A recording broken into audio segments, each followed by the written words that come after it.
तो finally Marvel ने अपने 2025 में आने वाली सेकंड मूवी थंडरबोल्ट्स का टीजर ट्रेलर ड्रॉप कर दिया है। और भाई ट्रेलर की लेंथ देखकर तो कोई भी इसे टीजर बोलने की गलती नहीं करेगा। बाय द वे, ये वही ट्रेलर है जो डिज्नी ने अभी कुछ दिन पहले अपने इवेंट D23 में दिखाया था।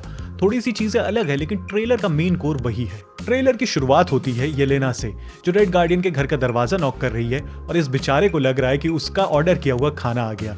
जैसे ही इसे समझ में आता है बाहर येलेना है, तो किसी बैचलर की तरह फुल ऑन पैनिक मोड में घर सही करने लगता है, जैसे इसका लैंडलॉर्ड आने वाला हो। ठीक इसी के बाद हम देखते हैं कि येलेना घर के अंदर आ जाती है और अपनी मिड लाइफ क्राइसिस शेयर करने लगती है कि कैसे वो अपनी लाइफ से बिल्कुल भी खुश नहीं है।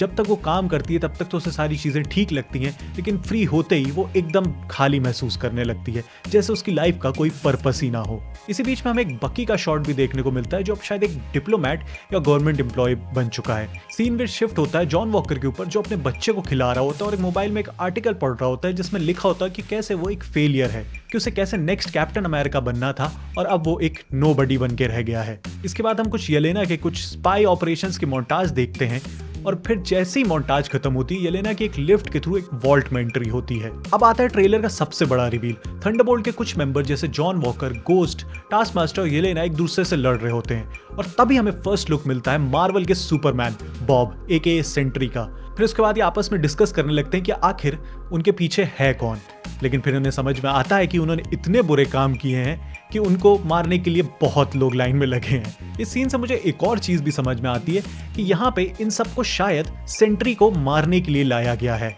या तो ये सेंट्री को वहां से मार देंगे या सेंट्री इनसे वहां से बचकर भाग जाएगा। ठीक इसी के बाद हमें एक पार्टी सीन दिखाया जाता है जहां पर लोकी का सेप्टर भी नजर आता है। पार्टी में वैल कुछ लोगों से बात कर रही होती है और बकी इसे बहुत ही गुस्से से देख रहा होता है। मोस्ट प्रॉब्ली ये पार्टी कोई फंड रेजर लग रही है और बकी को देखकर ऐसा लग रहा है कि उसे वैल के इंटेंशंस पे बिल्कुल भी भरोसा नहीं है। ठीक इसी के बाद वैल का एक मोनोलॉग चालू हो जाता है कि कैसे दुनिया में अच्छे और बुरे लोग नहीं बल्कि बुरे और उनसे भी ज्यादा बुरे लोग हैं। और तभी हमें सेंट्री का एक एपिक शॉट देखने को मिलता है जहां पर काफी सारे सोल्जर्स उसे शूट कर रहे हैं और सेंट्री को घंटा फर्क नहीं पड़ने वाला है। ठीक इसके बाद हमें एक बकी का हिलेरियस शॉट देखने को मिलता है। ये बंदा अपना वाइब्रेनियम आर्म डिश वॉशर में साफ कर रहा है। इसके बाद हमें एक थंडरबोल्ट्स की टीम का एक फाइट सीक्वेंस दिखाया जाता है जो मोस्ट प्रोबेबली न्यूयॉर्क में ही होने वाला है। और ठीक उसी के बाद हमें सेंट्री के बेल्ट पकड़ का एक क्लोजअप शॉट दिखाया जाता है और फिर टीम एक लिफ्ट के थ्रू एवेंजर्स टावर्स जाती है जहां पर उनका सामना होता है एवेंजर्स टावर्स के नए ओनर से, वैल।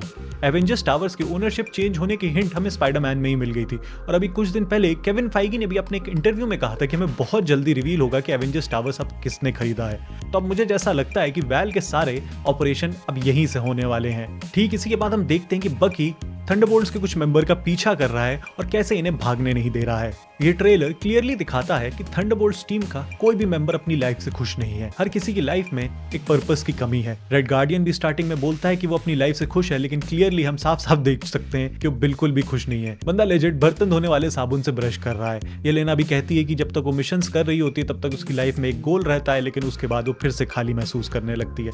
बकी भी फिर से मुझे वही अपना विंटर सोल्जर वाले मोड में लग रहा है। जॉन वॉकर भी बहुत ज्यादा डिप्रेस्ड है।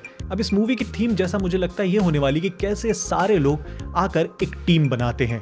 और जो इस मूवी में एस्ट्रिक है वो मोस्ट प्रोबेबली इस मूवी खत्म होते होते चेंज हो जाएगा और इस टीम का नाम कुछ और आ जाएगा। और वैल के भी जो इंटेंशन है वो भी अभी तक क्लियर नहीं है। मुझे लगता है कि वैली इनको धोखा देगी और आखिरी में ये सब उसी के अगेंस्ट हो जाएंगे। टास्क मास्टर का भी ट्रेलर में बहुत कम फुटेज है, तो कहीं ऐसा नहीं कि इसे जल्दी ही मूवी में मार दिया जाए। और रेड गार्डियन को भी मुझे लगता है सिर्फ और सिर्फ कॉमिक रिलीफ के लिए ही रखा गया है। एक तरफ हम ये भी कह सकते हैं कि इस टीम का मेन गोल ये भी हो सकता है कि सेंट्री जो एक सुपर सोल्जर है वो यूएस गवर्नमेंट के कंट्रोल में नहीं आ रहा है और उसे कंट्रोल करने के लिए इस टीम को वैल ने बनाया है। वैसे तो मुझे इस मूवी से पहले कुछ खास एक्सपेक्टेशंस नहीं थी, पर अब ये ट्रेलर देखकर थोड़ा एक्साइटमेंट डेफिनेटली है।